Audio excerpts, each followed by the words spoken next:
You can't dive into the media unless you cover Rupert Murdoch. Well, this is what we're going to be doing in this video coming up. We all know that the mainstream media has very powerful narratives for fear-based content that can control an entire population effortlessly. Have you ever wondered who pulls the strings behind the mainstream media and who pushes fear-based narratives into the population? There are 6 large monopolies that account for most of the media. They are Comcast, Sony, Paramount Global, Walt Disney, AT&T, and Fox. I'm not going to cover exactly the assets that these monopolies own. However, it's a lot. I'd like to focus more on the corruption, on who's behind these monopolies. Let's start with Comcast and who's the head directors for these monopolies. John Roberts is the founder of Comcast. Kenichiro Yoshida is the current CEO of Sony. Bob Bakish is the president of Paramount Global. Bob Iger is the chief executive officer of Walt Disney. John Stankey is the current CEO of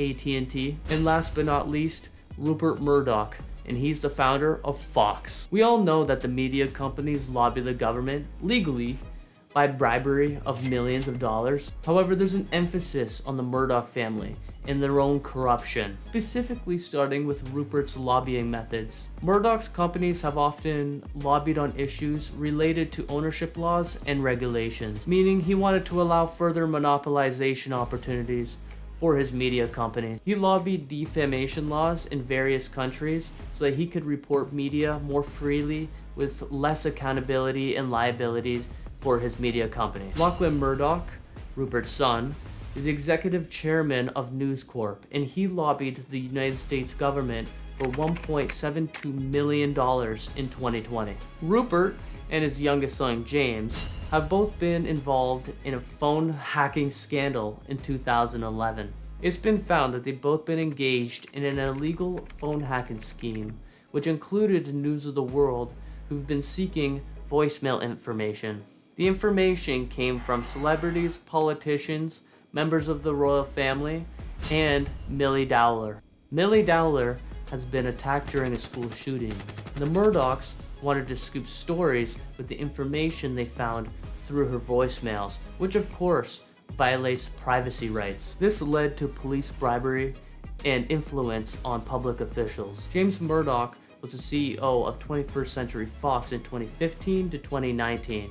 However, most of Fox's assets have been sold to Walt Disney. This included 21st Century Fox, television studios, cable entertainment, and international assets. James stepped down from many of Rupert's assets in his companies because of the phone hacking scandal and the investigation that has been laid upon him and his father. Furthermore, Kevin Rudd, the former Prime Minister of Australia, has been a vocal critic against Rupert and his media empire. He argues that the Murdochs hold a very powerful monopoly within the Australian media. Kevin has frequently criticized the concentration of media ownership. He initiated a petition for the Royal Commission against the dominance of Murdoch's media empire in 2020. Kevin explains how the empire limits the democratic viewpoints and controls the public bias in influence reporting. Kevin Rudd gives a quick summary of how the Murdoch's empire is not fair and that he is a threat to Murdoch's empire. Let's watch it. It's the simple message I have for Rupert Murdoch as Citizen Rudd is this. You don't own Australia. Murdoch doesn't have Australia as his own personal belonging. This country belongs to the working men and women who built Australia. You know, Murdoch, it's not a news organisation, it's a political party. And our movement has the audacity of hope to stand up and say, we don't accept your ideology and your commercial interests. We actually revile against them. That's why they hate us so much. That's why they hooked into Bill. That's why they hooked into Julia. That's why they hooked into me. That's why they hooked into Paul. That's why they hooked into Bob. Because we represent a threat to their core commercial and ideological interests. For us and for Bill, dealing with the Murdoch Mafia is kind of like dealing with a daily evisceration.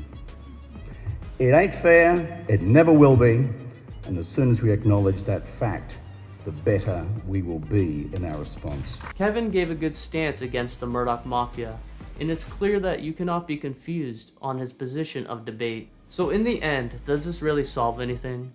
Does the Murdoch family still own a monopoly? Well, yes they do. As stated earlier, most of Fox's assets have been sold to Walt Disney. However, they still own a good portion of media companies. They still own a monopoly, and James still awaits his accountability from the phone hacking scandal. Therefore, nothing has really been solved. They still write scripts out to massive outlets with huge followings and use them for fear-mongering just like any other monopoly for viewer retention, ratings, and revenue. Thank you so much for watching this video. If you enjoyed it or found any value from it, I would like to invite you into my Discord server, which the link can be found up above or down below in the description. I also have hats, hoodies, t-shirts, and other merchandise, which every order is reinvested into creating content just like this one. If you'd like to learn more, click shop now.